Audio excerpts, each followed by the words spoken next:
ग्रामपंचायत आंबोली आणि स्वच्छता मिशन सिंधुदुर्ग यांच्या संयुक्त विद्यमाने आंबोली येथे स्वच्छता मोहीम उत्साहात पार पडली।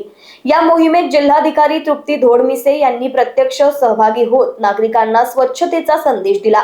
पर्यटन स्थळांची स्वच्छता ही पर्यटन विकासासाठी अत्यावश्यक असल्याचे त्यांनी सांगितले। तसेच पर्यावरण संवर्धनासोबत जबाबदार पर्यटनाची सवय प्रत्येकाने अंगीकारण्याचे आवाहन त्यांनी केले। स्थानिक नागरिक, ग्रामपंचायत आणि विविध घटकांच्या सहभागामुळे मोहिमेला उत्स्फूर्त प्रतिसाद मिळालाय। मी माझ्या भारत देशाचा जबाबदार नागरिक असून आज आंबोली येथे स्वच्छतेचा निश्चय करत आहे। मला माहित आहे की माझा देश विकसित देश बनायचा असेल तर माझे घर, गाव, शहर स्वच्छ ठेवणे आवश्यक आहे। माझ्या घराबाहेरील रस्ते, शाळा, सरकारी इमारती, सरकारी रुग्णालये, बस स्थानके, पर्यटन स्थळे, नद्या, नाले, विहिरी, तलावे स्वच्छ ठेवण्याची माझी जबाबदारी आहे। म्हणून मी प्लास्टिकचा वापर टाळणार आहे। चॉकलेट, कुरकुरे, इतर खाद्यपदार्थ यांचे प्लास्टिक व कागदी कवर सार्वजनिक ठिकाणी न ठेवता योग्य ठिकाणी ठेवेन। यापुढे माझे कुटुंबीय, नातेवाईक, मित्र परिवार यांना स्वच्छतेचा संदेश देईन।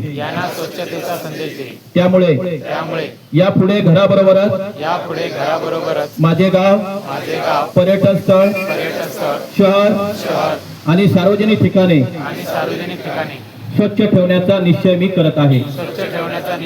इथे उपस्थित आंबोली ग्रामपंचायतीचे सन्माननीय सरपंच, ग्रामपंचायतीचे सन्माननीय सरपंच, तसेच इथे ग्रामपंचायतीचे इतर उपस्थित सदस्य, पदाधिकारी, माझे सहकारी अधिकारी, कर्मचारी ज्यांनी हा उपक्रम इनिशिएट केला ते गणेशजी जेठे साहेब, त्यांच्याबरोबर पत्रकार संघ, पर्यटन संघ, त्याचबरोबर विविध विभागाचे अधिकारी, कर्मचारी, उपस्थित ग्रामस्थ, सर्वांना नमस्कार। सर्वप्रथम इतकी चांगली संकल्पना अंमलात आणण्यासाठी आपण जे प्रयत्न केलेले आहेत त्याबद्दल मी तुम्ही सर्वांचं अभिनंदन करते आणि मला देखील यात सहभागी होण्याची संधी दिली त्याबद्दल आभार मानते। स्वच्छतेच्या बाबतीत आपल्याला माहीतच आहे की खूप सारे स्वच्छता अभियान होतात किंवा स्पर्धा होतात, परंतु त्याचे प्रयत्न टिकणं कायम हे सगळ्यात महत्त्वाचं चॅलेंज आहे। आणि सिंधुदुर्ग जिल्हा आपण पर्यटन जिल्हा असल्यामुळे आपल्याकडे येणाऱ्या पर्यटकांची आवक आणि त्या अनुषंगाने पुढच्या ज्या नागरी जबाबदाऱ्या आपल्यावरती येतात त्यापैकी एक म्हणजे हा स्वच्छतेचा प्रश्न आहे। आणि स्वच्छतेची जबाबदारी ही प्रामुख्याने स्थानिक स्वराज्य संस्थांवर असल्यामुळे ग्रामपंचायती आणि नगरपंचायतींना हाताने सहन करावा लागतो, परंतु याच्याही पलीकडे जाऊन एक नागरिक म्हणून आपली ही जबाबदारी आहे की आपला घराबरोबरच आपला परिसर आणि आपली पर्यटन स्थळे स्वच्छ ठेवणे ही आपली प्रमुख जबाबदारी आहे। आज आपण इथे स्थानिक नागरिक, स्थानिक अधिकारी म्हणून इथे सहभागी झालेलो आहोत, परंतु आपल्याकडे येणारे पर्यटक यांची पण ती जबाबदारी आहे आणि आपण ही जी स्वच्छतेची वारी करणार आहोत त्यातून नक्कीच तो संदेश जाईल। कारण जबाबदार पर्यटन हे फार महत्त्वाचं आहे, कारण आपण पर्यटन जिल्हा असल्यामुळे आपल्याकडे जवळपास आपल्या लोकसंख्येच्या दुप्पट ते तिप्पटीने पर्यटक येतात पूर्ण वर्षभरामध्ये।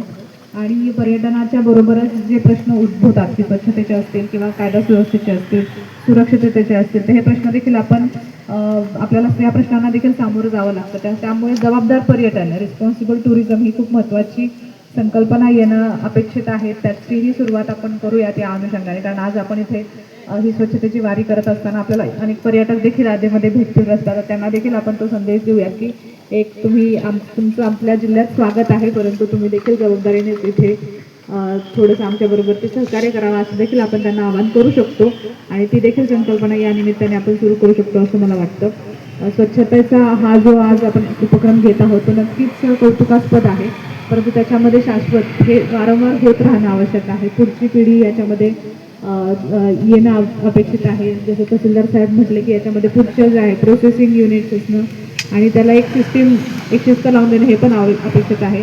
ज्या पद्धतीने ग्रामपंचायतीने उत्साह दाखवला आहे, मला नक्कीच मी आश्वस्त आहे की पुढे देखील हे चालू राहील वारंवार याच्यामध्ये अनेक सारे लोक देखील सहभागी होत राहतील.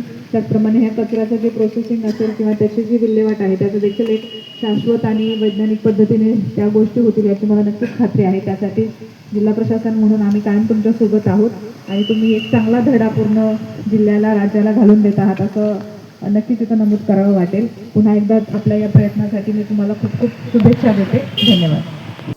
Bureau report, Lokvahini media, Sindhudurg.